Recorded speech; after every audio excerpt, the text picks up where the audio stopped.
Welcome, and thank you for joining us this evening. I'm Kathleen Rourke from Candlewick Press, and I'm delighted to have the honor of introducing the second episode in the Black Creator Series, Bringing Books to Your Classroom Community, a collaboration between the Teachers College Reading and Writing Project and Candlewick Press.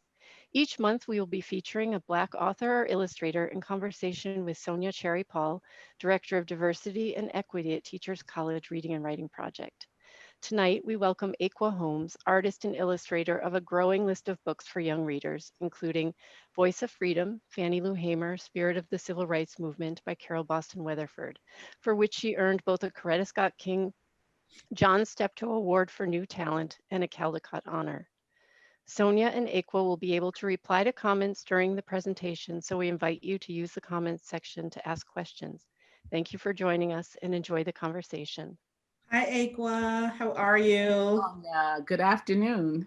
Thanks for being in conversation with us today for this second episode of the Black Creators series.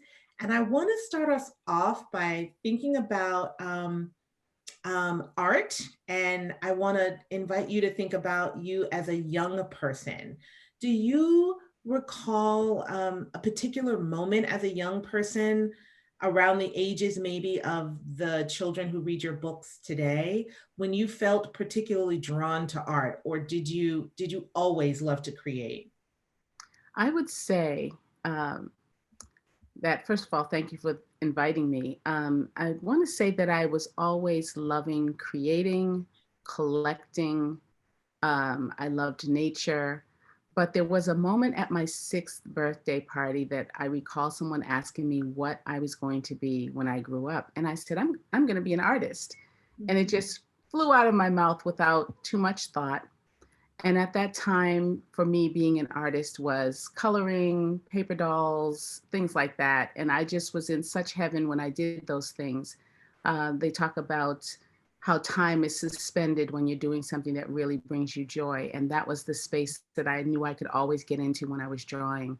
So at that stage, I think that was one very pivotal moment. And then the second one was when my mother sought to put me in a better school. And we visited several independent schools. And at the last one, our last stop of the day was the art studio. And I had been sort of blah, blah about the other schools. And when I saw that art studio, I yanked my mother's arm and I said, Mommy, I want to go here. And I was probably 7 or 8 years old then. So the age of the children that many of these books are for. And that was also a pivotal moment. I had never seen an art studio before that was just made for making pictures, for making clay pots, for building things. There was sunlight streaming through the windows, and I was just like, oh, I'm in heaven right now. So I remember those things as if they were yesterday.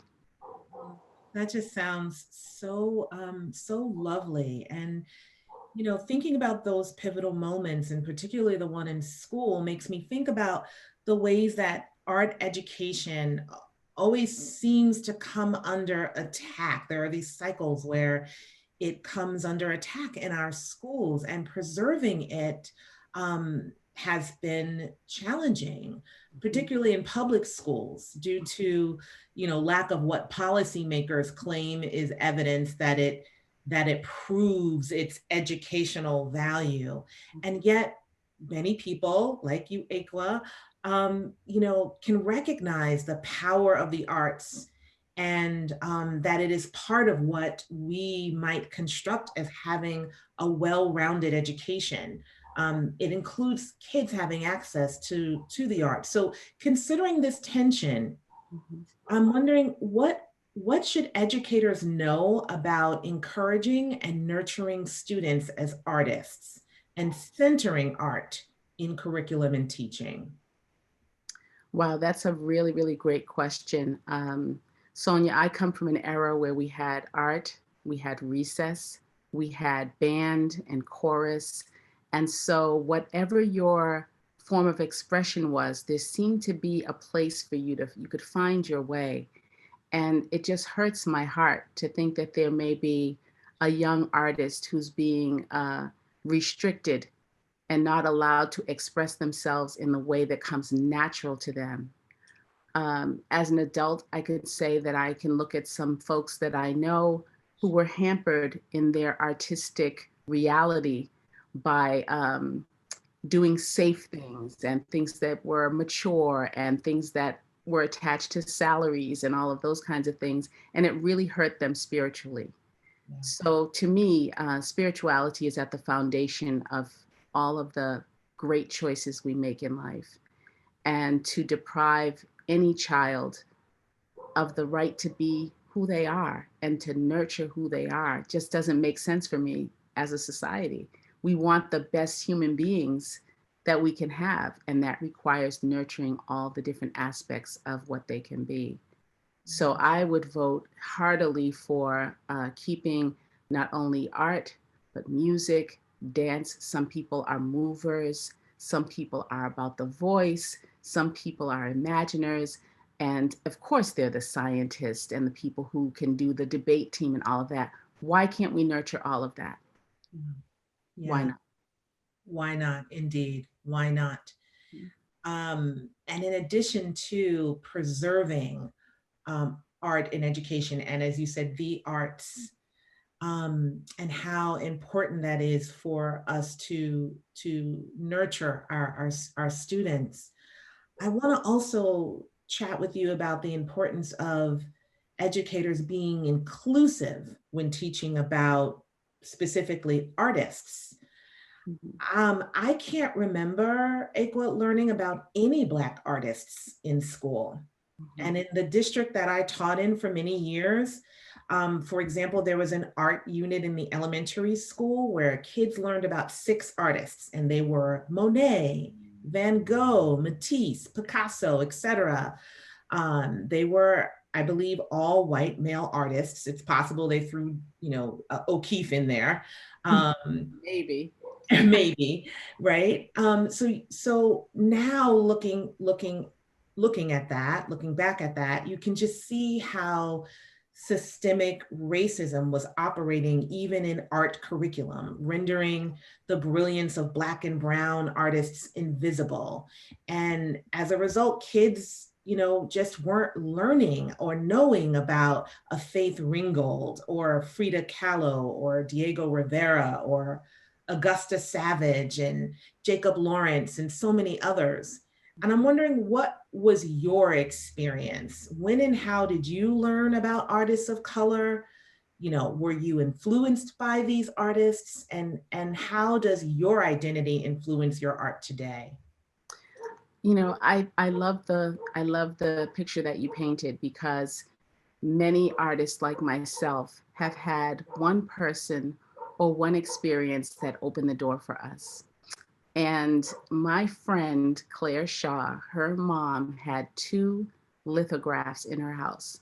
Now, nobody I know had art in their house. What we had were gas station calendars and church fans and things like that. We had Ebony magazine, where you might see photographs and things like that. But she had 2 pieces of art by 2 very well respected and highly regarded Black artists.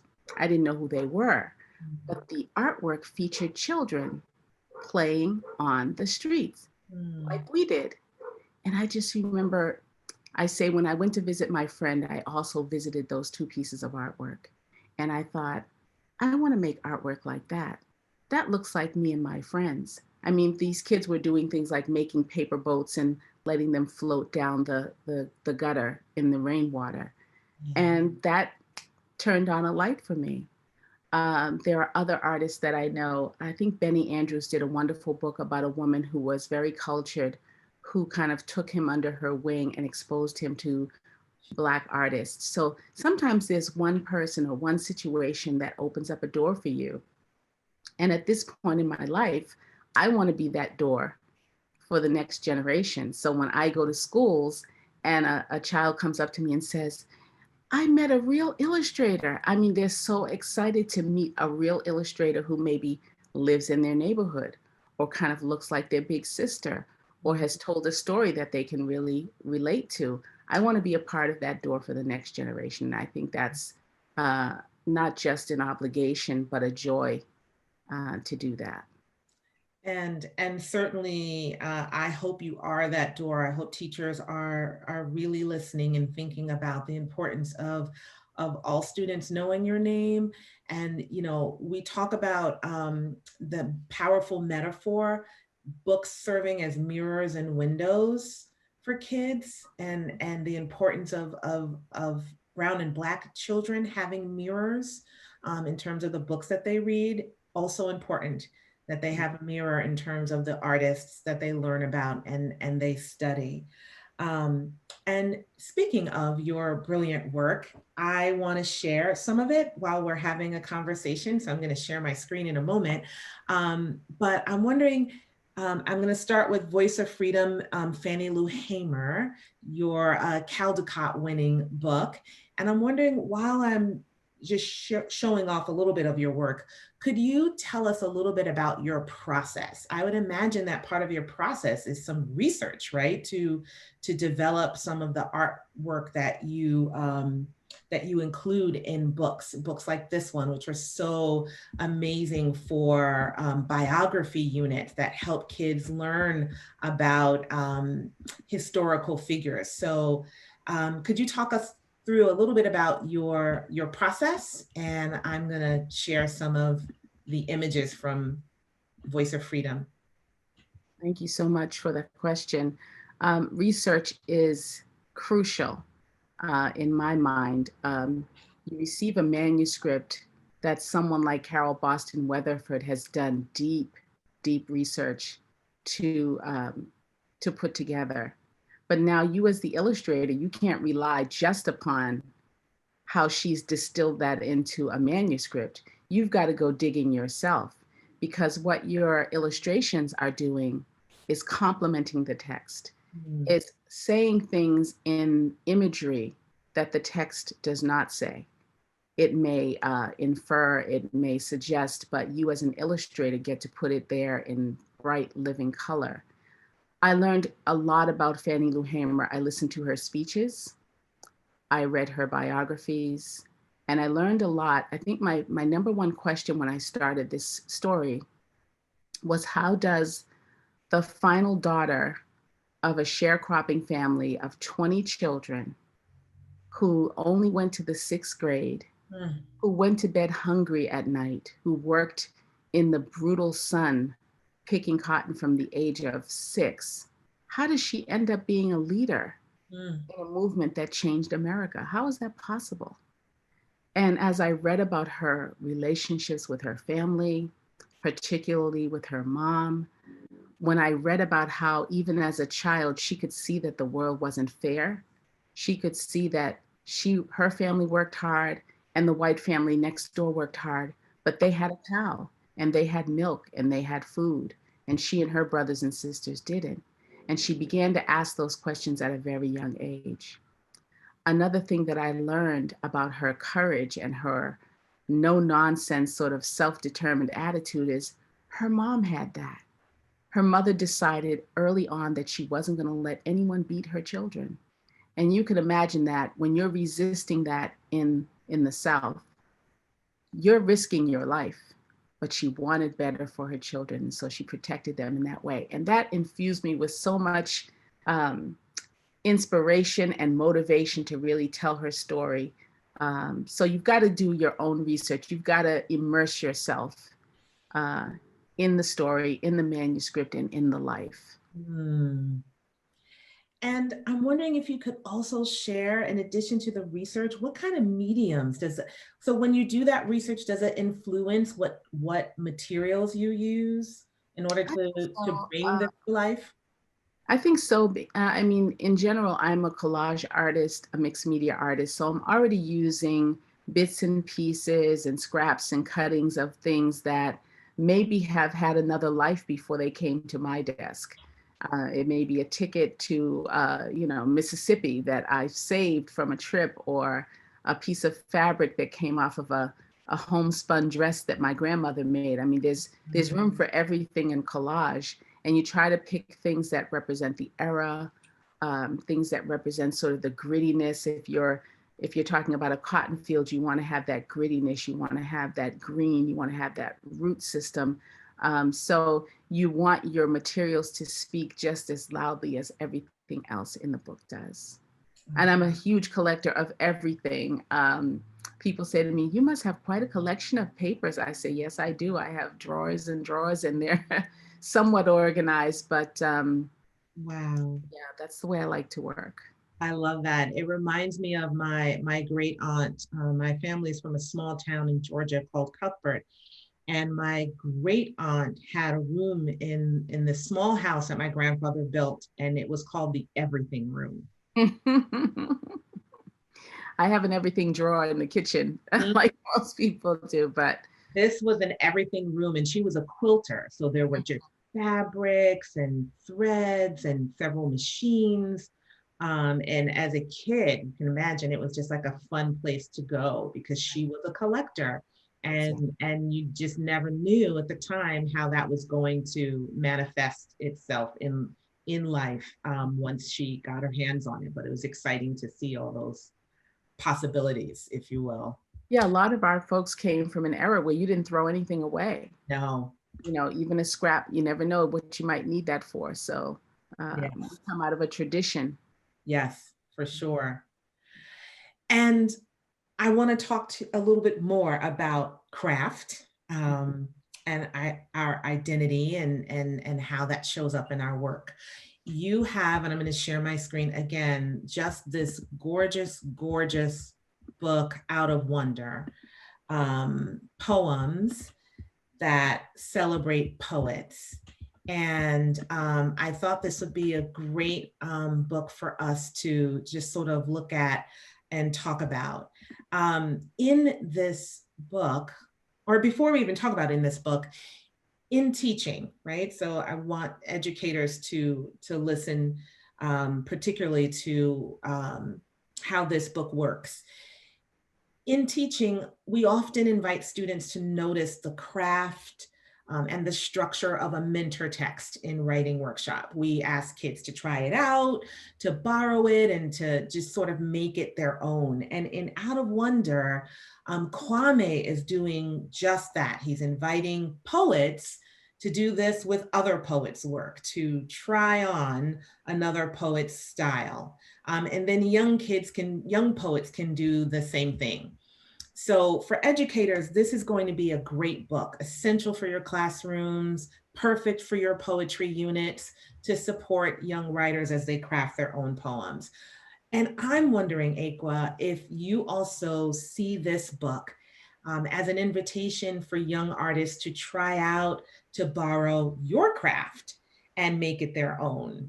And is there a particular page where maybe we could talk through that and educators can listen in on some tips that you might offer that they can then pass on to their students for how to borrow your craft moves? Sure, we can definitely try that. And I'll also add that after being a part of this book project, I started doing some poetry workshops in classrooms that I visited. And it was so much fun to work on writing with the students. And it kind of reopened my love of poetry that I had sort of forgotten about since college days. So this was a very, very enjoyable book project. And coming off of a book as serious as Voice of Freedom, about one character. In this one, I'm able to travel around the world and, Mm. across time periods and things like that. So I do think that this is a great book for any classroom.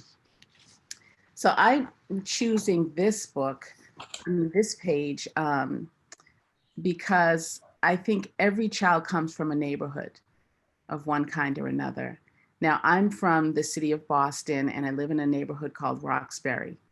And I enjoyed making this piece. It's about a house doctor that makes house calls in this little New Jersey town. But I thought about, what are the streets in my neighborhood? And are they perpendicular? Are they crossroads? Are they diagonals? And then what about the houses? What are the style of the houses like? And the great thing about collage is that I'm just cutting shapes. I'm using rectangles and triangles, and then sort of weaving in some of those magazine clippings and things like that that we may have talked about earlier. And then in the center here, you can see the gentleman. I'm holding up my book and you're holding up yours. I'm thinking, why isn't my hand pointing to that? Yeah, I'm trying to get I just both thought it might sides. be a fun project for kids to say, okay, like where's your street? Is your street a wide street? Is it a narrow street? Does it have a lot of houses on it, or does it have apartment buildings? And try to make those shapes out of cut and torn papers, which is how I work. And then you'll also see this particular piece is about the time that the doctor spent. So those little numbers are cut from a larger clock. And then we have the American flag, and we have some trees, and we have smoke coming out of the chimney. So we give it little details that make it especially our own. So if you're doing your house or your street, you can make it especially your own by picking the right colors or the type of curtains that might be in your mother's window, things like that. And most kids, they may not even realize that they notice those things because they go by them every day. But if you sit them down and say, now what does the front of your house look like? How many windows are there? And really get them involved in thinking about that and making a creative project out of it. I think that would be a fun day. I'll come to your class and do that. That is so fantastic. Thank you for those tips. It's going to be so helpful for educators to help their kids just be artistic in the ways that they already are. Mhm. And I want to talk a little bit more about that with the Stuff of Stars, which is just another stunning, stunning book. You and Marion Dane Bauer have just created such gorgeous work here. It's so perfect to read aloud to students and for students to just sort of marvel over again and again, thinking about educators reading it aloud, but also how this book can exist in a unit on planets and on stars. So I want to share my screen again so that everybody can see this gorgeous, gorgeous I'll book. just tell you how much I did not think that I could do this book. Wow, that's surprising. Space and science. And I'm like, no, I flunked that subject. I don't know anything about that. And, my work is very grounded. It's very urban. It's the country, it's the city, it's sidewalks and trees and houses. And this was about the universe before it was formed and the distance between planets and the nebula and all this kind of stuff. And I was like, why? I don't know why you would want me to do that.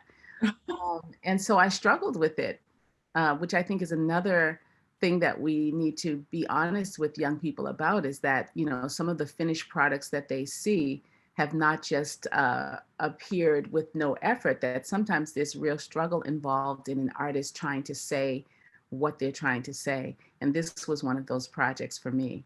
Wow.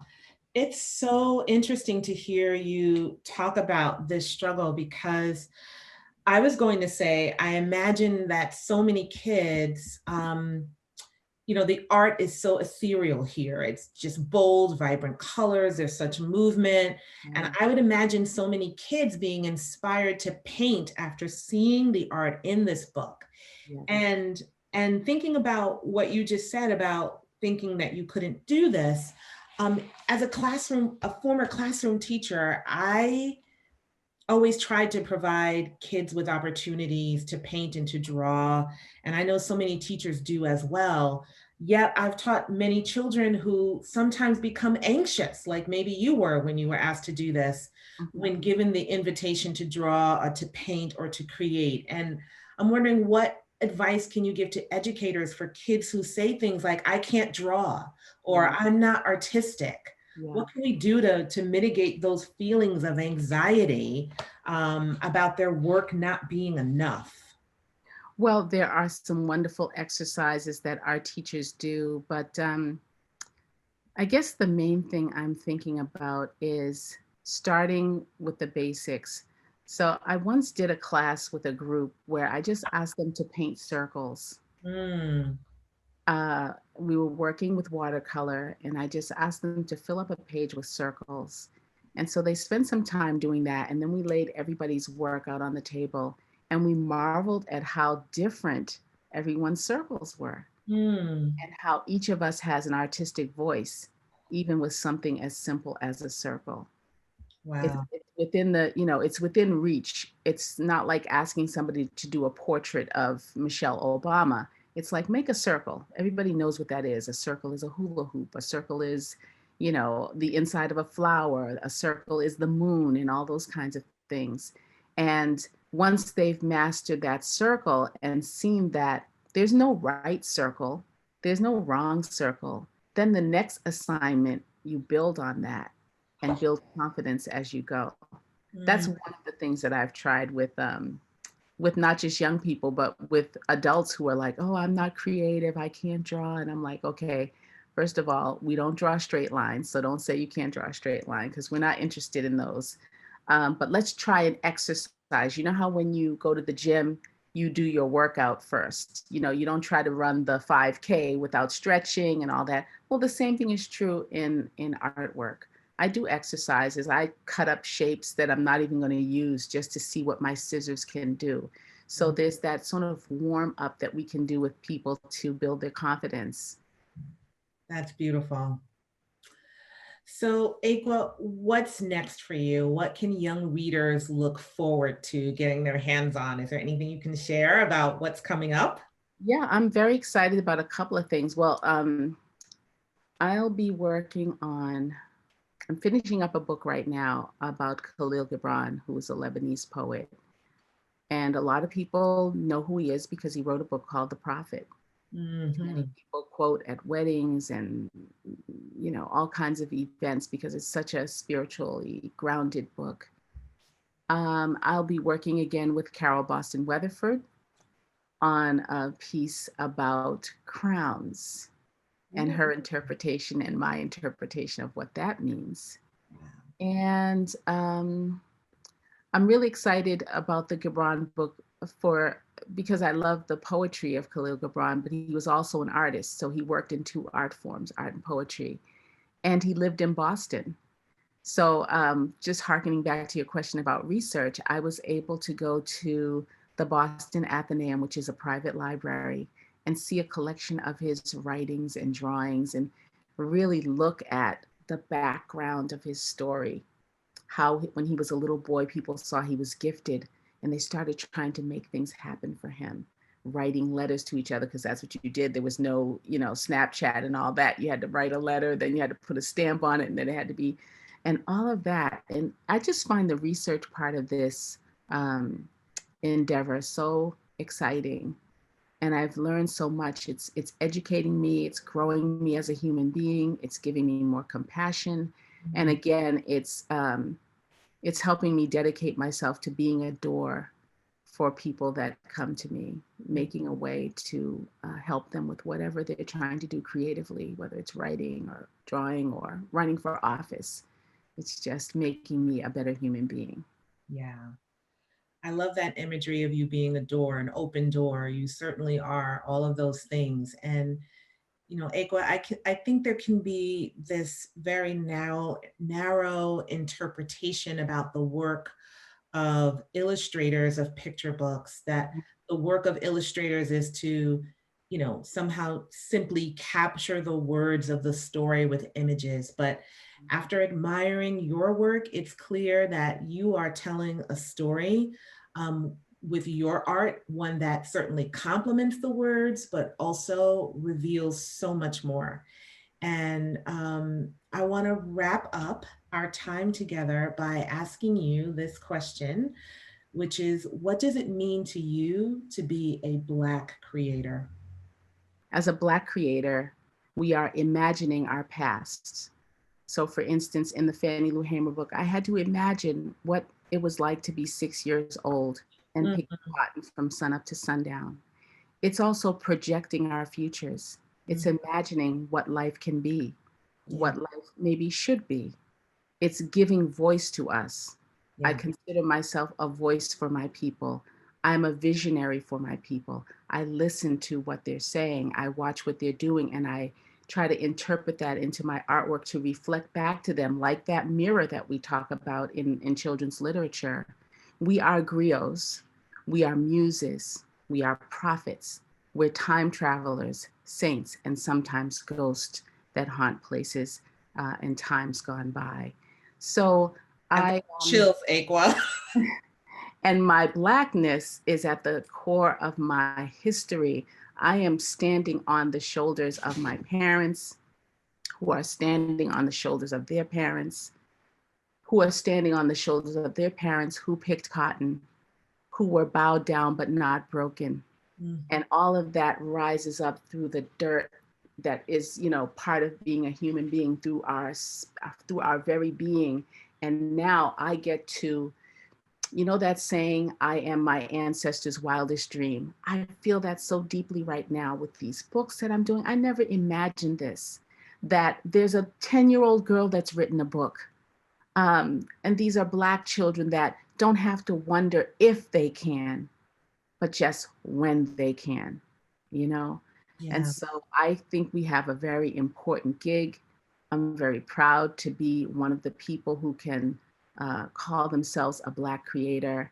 And I learn from people like Carole, people like yourself.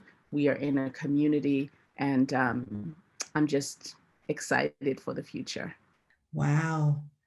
I too am excited for the future, one that will for sure be shaped by your work today. Thank you, Ekua. I hope you all enjoyed this insightful, inspiring conversation and will use this new knowledge in Aqua's work to open doors in your classrooms. Please join us in January for the next conversation in the series. Our guest will be Tammy Charles, author of Freedom Soup and the forthcoming My Day with the Panye. For a full schedule of conversations and links to an accompanying podcast, please visit blackcreatorseries.candlewick.com and check the Teachers College Reading Writing Project's Facebook page for past episodes.